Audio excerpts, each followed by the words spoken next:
வார்த்தையினால் நீர் எங்களை பலப்படுத்தும். எங்களுக்கு தேவையான இந்த மாதத்திற்கு தேவையான வசனத்தினாலே நீர் எங்களோடு கூட பேசும். இயேசுவின் நாமத்தினால் கேட்கிறேன் நல்ல பிதாவே, ஆமென். அல்லேலூயா. எல்லாரும் யாத்ராகமத்தின் புஸ்தகம் 14ஆம் அதிகாரம், எக்ஸாடஸ் சாப்டர் 14, 14ஆம் அதிகாரம் 14ஆம் வசனம், verse 14. நம்ம 13ஆம் வசனம் 14ஆம் வசனத்தை நாம் வாசிப்போம். அதுக்கு 13ஆம் வசனத்திலிருந்து, அப்பொழுது மோசே ஜனங்களை நோக்கி, பயப்படாதா, நீங்கள் நின்று கொண்டு இன்றைக்கு கர்த்தர் உங்களுக்கு செய்யும் ரட்சிப்பை பாருங்கள். கர்த்தர் உங்களுக்காக யுத்தம் பண்ணுவார், நீங்கள் சும்மா இருப்பீர்கள் என்றான். ஆமென். எத்தனை பேருக்கு இந்த வசனம் முன்னாடி படிச்சிருக்கீங்க? யாரெல்லாம் படிச்சிருக்கீங்க? இந்த வசனம் தெரியும்?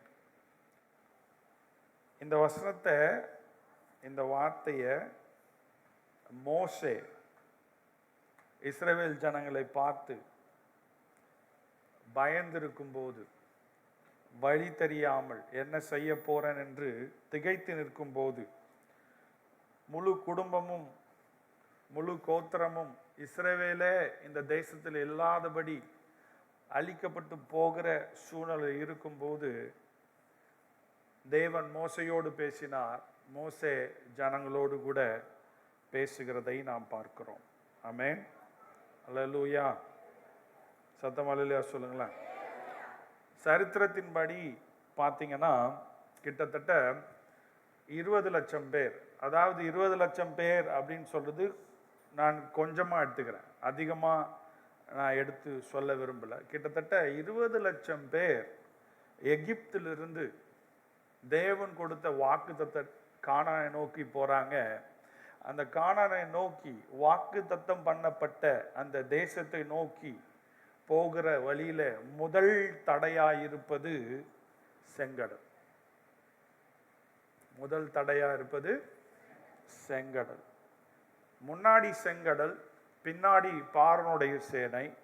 அந்த செங்கடல் அமைந்திருக்கிற பகுதியை நீங்க மேப்ல பார்த்தீங்கன்னா மற்ற எல்லா பாகங்களும், மற்ற எந்த சைடும் போறதுக்கு வழியில கடல், பின்னாடி பார்வோனுடைய சேனை, மலைகளால் சாதாரணமாக நடந்து போக முடியாது, மலைகளால் சூழப்பட்டிருக்கிற இடமாக இருக்கிறது. அப்போ இது எதை காட்டுகிறது என்று சொன்னால், எல்லா பக்கத்திலும் தடை, எல்லா பக்கத்திலும் நெருக்கம், போகிறதுக்கே வழி இல்லாதிருக்க சூழ்நிலையில இஸ்ரவேல் ஜனங்கள், முழு தேசமும் தேங்கி இருக்கு, முழு தேசமும் பயந்திருக்கு, முழு தேசமும் இந்த இதுக்கப்புறமா சரித்திரத்தில் இருக்குமா இல்லை இல்லாமல் போய். ஏன்னா பார்வோனுடைய சேனையை பார்த்தீங்கன்னா அந்த அதிகாரத்தில் 2வது வசனம் 3ஆம் வசனத்தை வாசிங்க. எத்தனை குதிரைகள், எத்தனை ரதங்கள், எல்லாத்தையும் சேர்த்து இந்த பார்வோன் கொண்டு வருகிறதை நாம் பார்க்கிறோம்.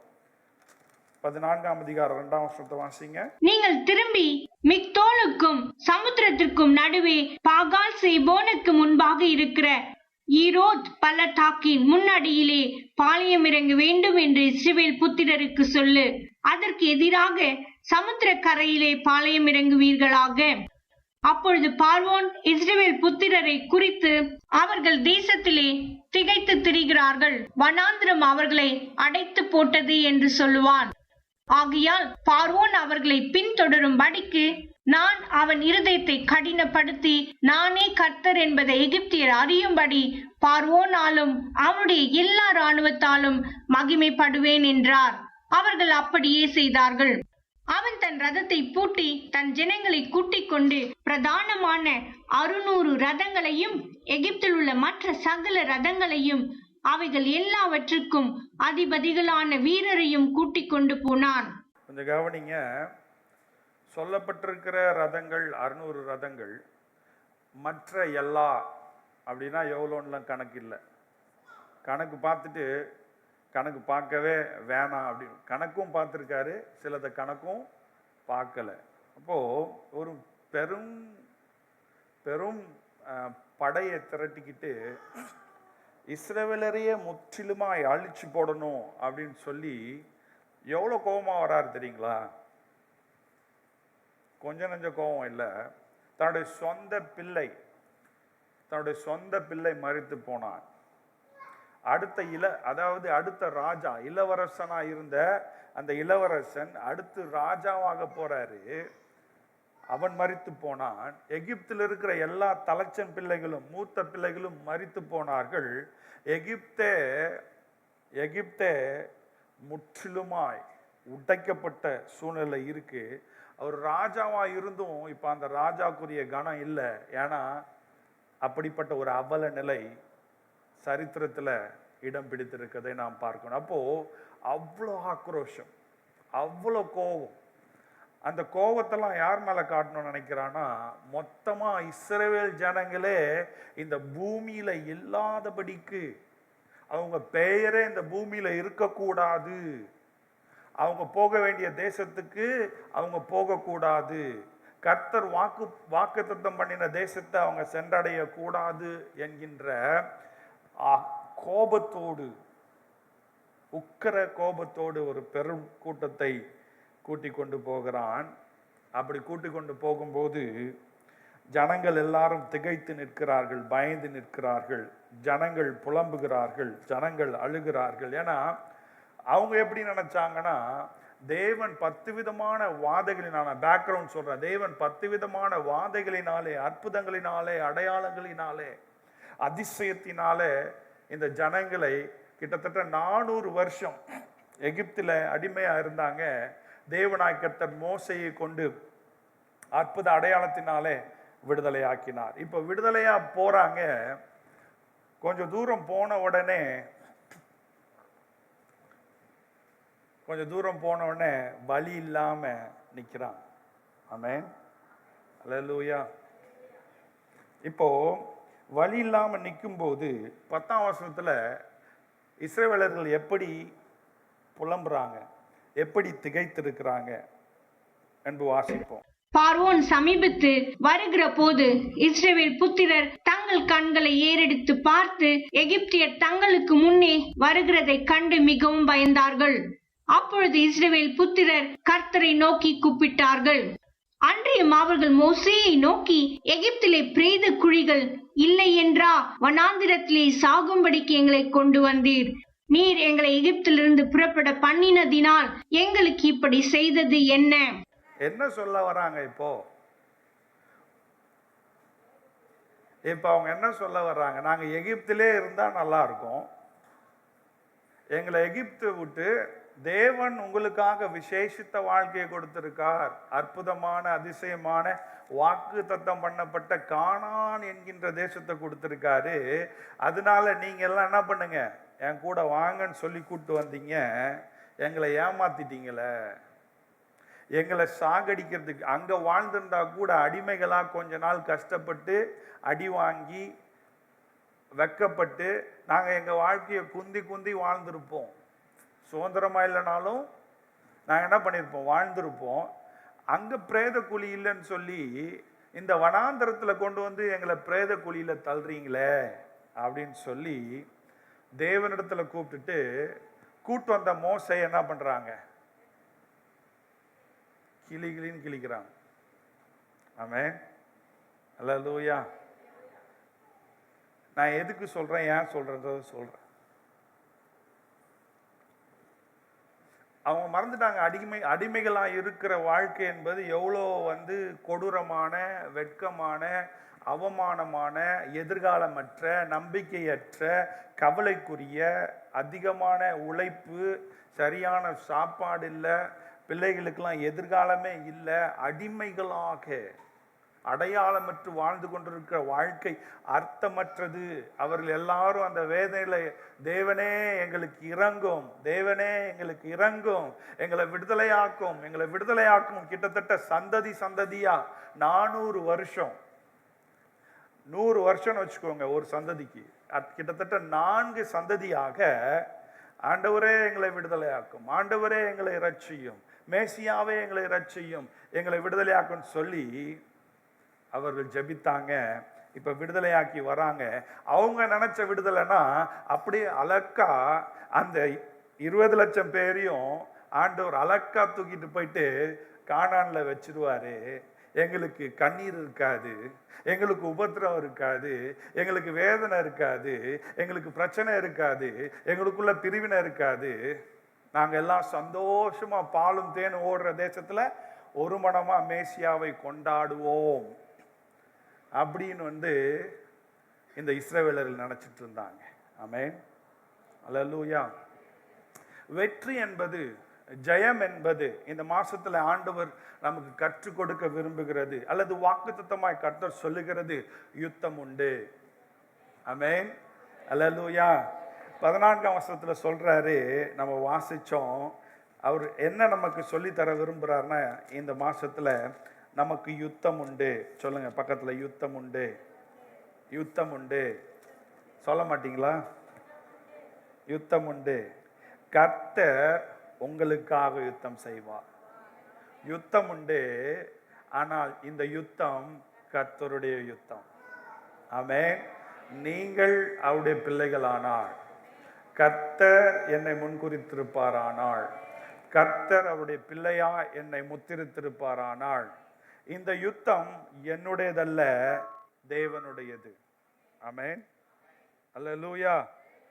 எத்தனை பேர் விசுவாசிக்கிறீங்க? அல்லேலூயா. வாழ்க்கை, நம்ம வாழ்ற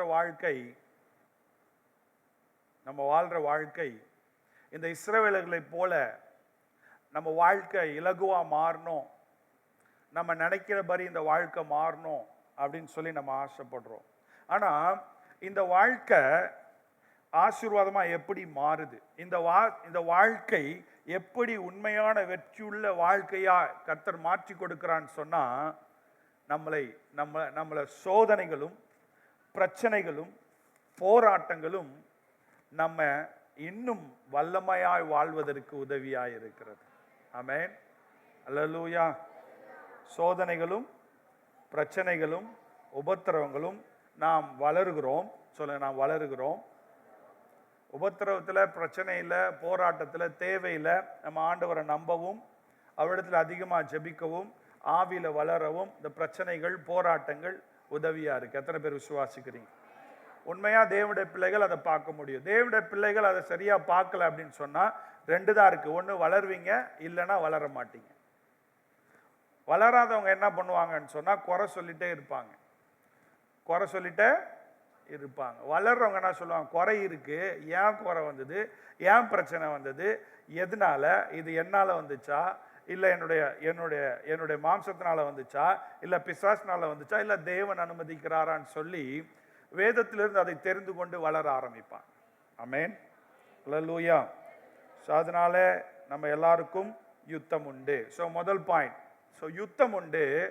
இந்த மாசத்துல கர்த்தர் சொல்லுகிறார் 15ஆம் வசனத்தின்படி 14 வாசிட்டோம். 15ல் மோசேகிட்ட ஆண்டவர் சொல்றாரு, யுத்தம் என்னுடையது, நீங்கள் அமர்ந்திருங்கள். 15ஆம் வசனத்துல ஒன்ன சொல்றாரு பாருங்க, கவனிங்க, வாசிங்க. அப்பொழுது கர்த்தர் மோசேயை நோக்கி, நீ என்னிடத்தில் முறையிடுகிறது என்ன? புறப்பட்டு போங்கள் என்று இஸ்ரவேல் புத்திரருக்கு சொல்லு. இப்போ மோசேயை பார்த்து வேற யாருக்கிட்ட மோசே முறையிடுவாரு? ஜனங்கள்லாம் நெருக்கிறாங்க. அவர் என்ன பண்றாங்க? துரோகின்னு சொல்றாங்க, எங்களெல்லாம் கொல்ல வந்துட்டேன்னு சொல்றாங்க.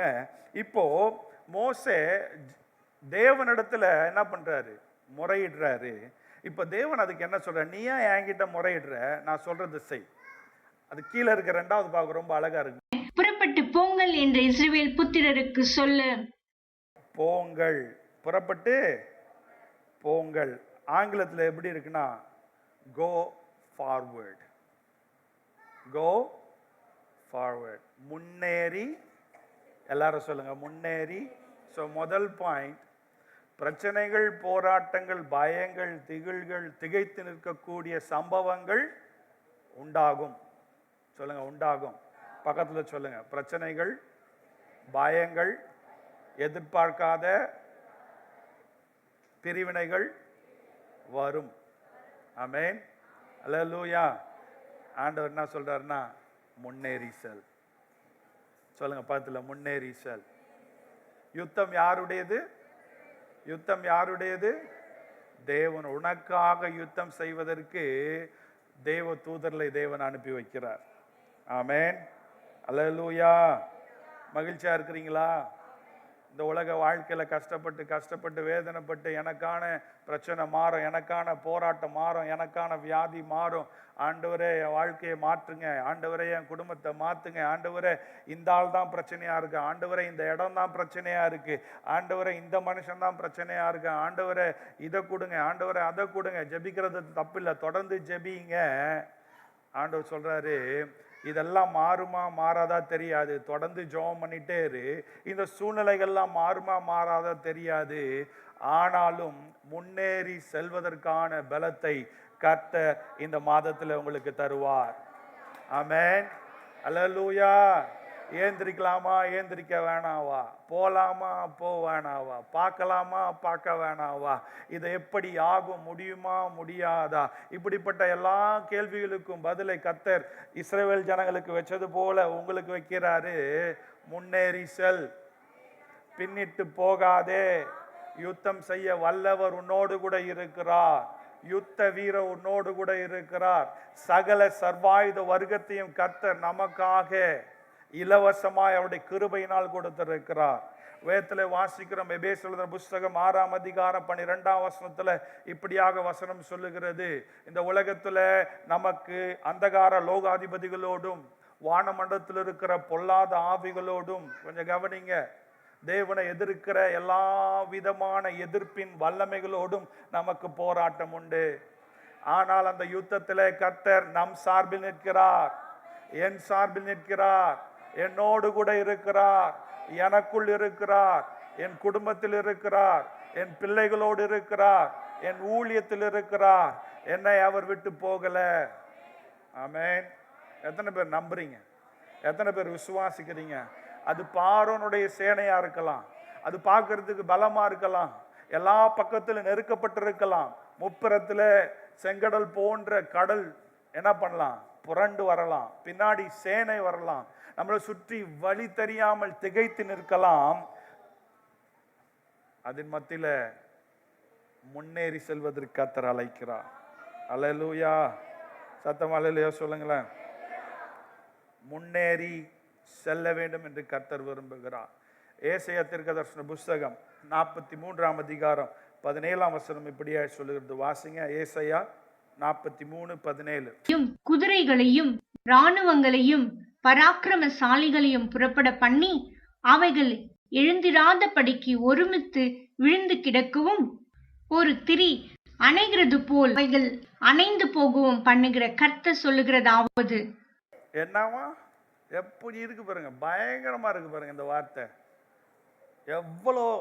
எவ்வளோ எதிராளிகள் எழும்பினாலும் அவங்களுக்கு எண்ணிக்கை மேல வச்சு நீங்க பாருங்க, உங்களுக்கு உபத்திரவங்கள், வியாதிகள், போராட்டங்கள், இப்படி நினைக்காத காரியங்கள் உங்களுக்கு மேல மேல மேல மேல எழும்பினாலும் கர்த்தர் உங்களுக்காக யுத்தம் செய்யும் போது அது எப்படி இருக்குமானா, ஒரு மெழுகுவத்தி திரி எடுத்துட்டு அதை கொளுத்தி வச்சுட்டு ஃபூன் ஊதுனா என்ன ஆகும்? ஃபூன் ஊதுனா என்ன ஆகும்?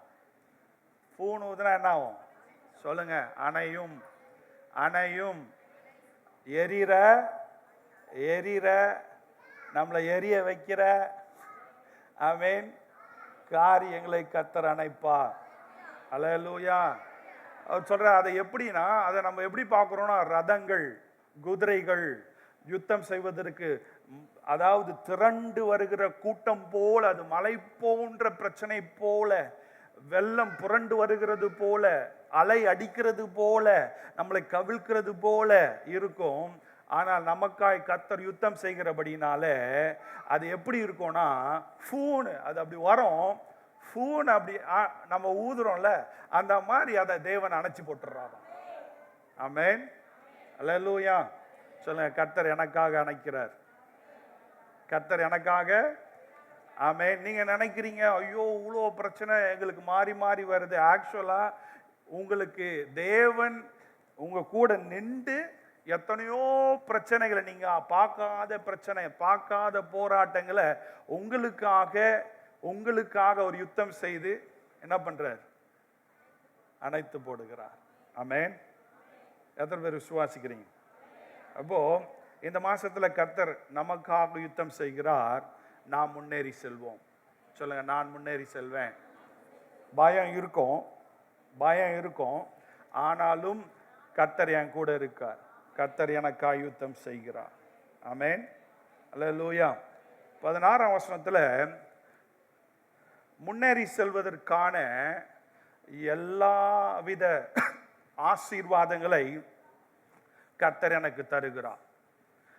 முன்னேறி செல்வதற்கான எல்லாவித ஆயத்தமான தேவையை கர்த்தர் சந்திக்கிறார். 16ஆம் வசனத்தை வாசிங்க. நீ உன் கோலை ஓங்கி கையை சமுத்திரத்தின் மேல் நீட்டி சமுத்திரத்தை பிளந்து விடு. அப்பொழுது இஸ்ரவேல் புத்திரர் சமுத்திரத்தின் நடுவாக வெட்டாந்தரையில நடந்து போவார்கள். ஆமென். அல்லேலூயா. இன்னும் புரியுற மாதிரி சொல்வேன்னா 1 கொரிந்தியர் புஸ்தகம் 10ஆம் அதிகாரம் 13ஆம் வசனத்துல அவர் என்ன சொல்ல வராருன்னு சொன்னா, மனுஷனுக்கு ஏற்படும் சோதனை அல்லாமல் வேறு சோதனையை தேவன் அனுமதிக்கிறதில்லை. ஆமென். அல்லேலூயா.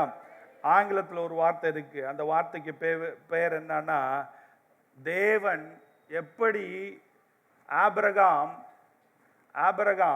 தன் குமாரனுக்கு சொல்றாரு, பர்வதத்துல பார்த்து கொள்வார். பலிக்கான ஆடு எங்க, பலிக்கான ஆள் எங்க அப்படின்னு கேட்கும்போது ஈசாக்கோட ஆபிரகாம் சொல்றாரு, கர்த்தர் பர்வதத்திலே பார்த்து கொள்வார்.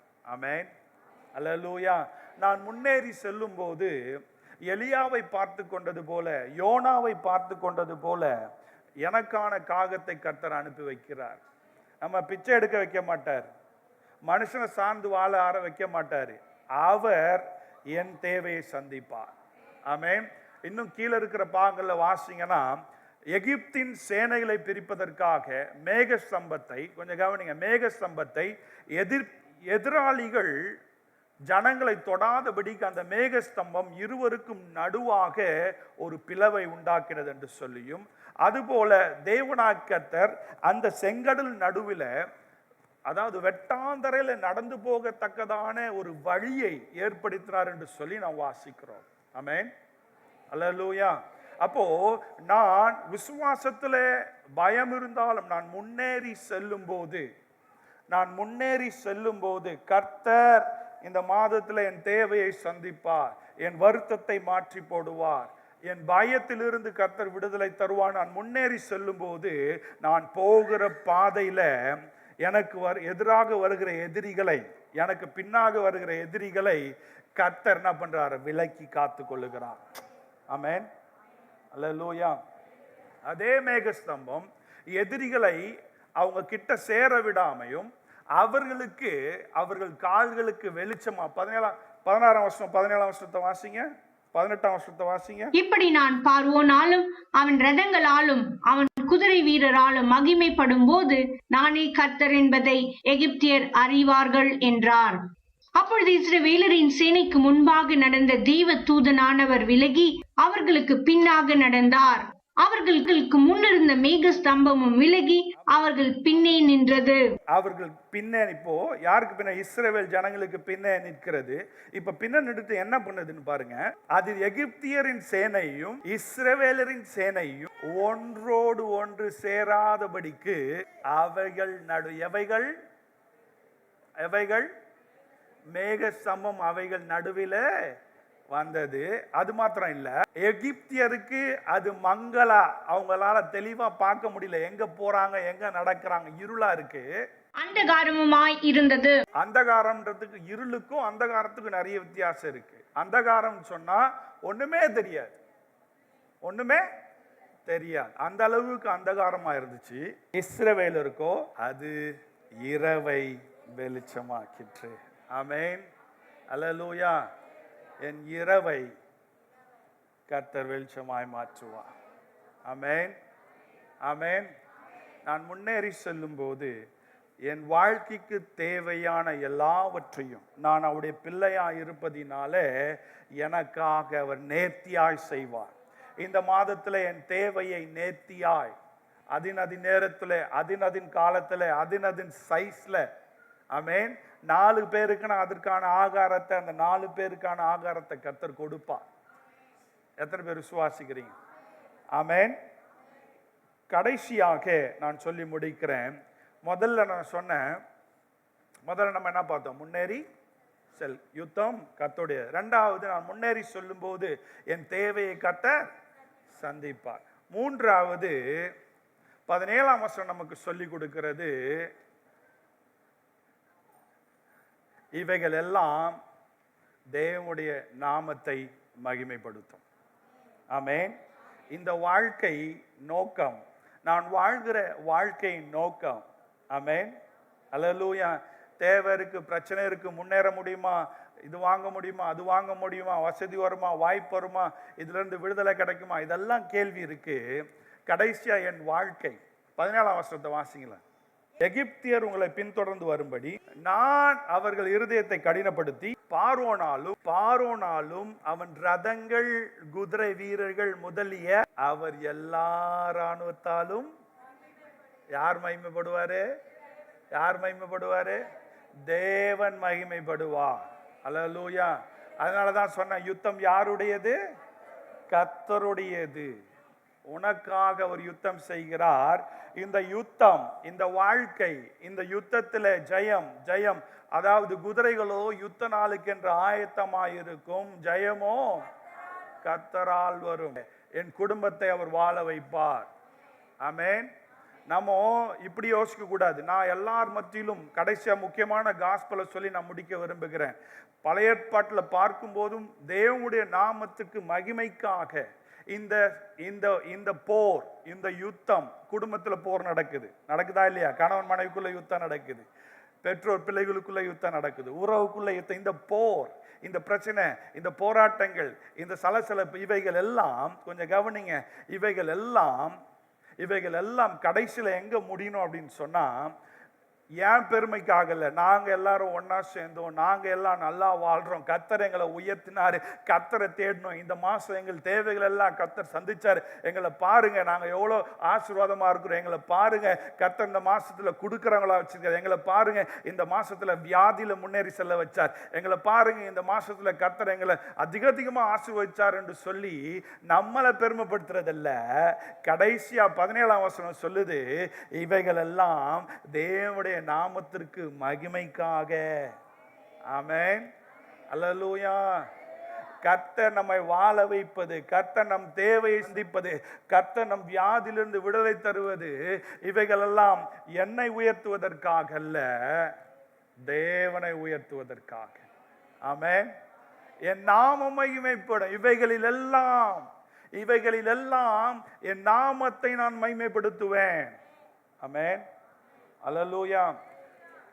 தேவனுடைய கிருபையை பெற, தேவனுடைய இரக்கத்தை பெற, தேவனுடைய ரட்சிப்பை பெற, தேவனுடைய மன்னிப்பை பெற, தேவனுடைய ஆசீர்வாதத்தை பெற, தேவனுடைய உயர்வை பெற, தேவனுடைய கானான் தேசத்திற்கு போவதற்கு தகுதியா இருக்கிறதுக்கு யாருக்கு தகுதி இருக்கு?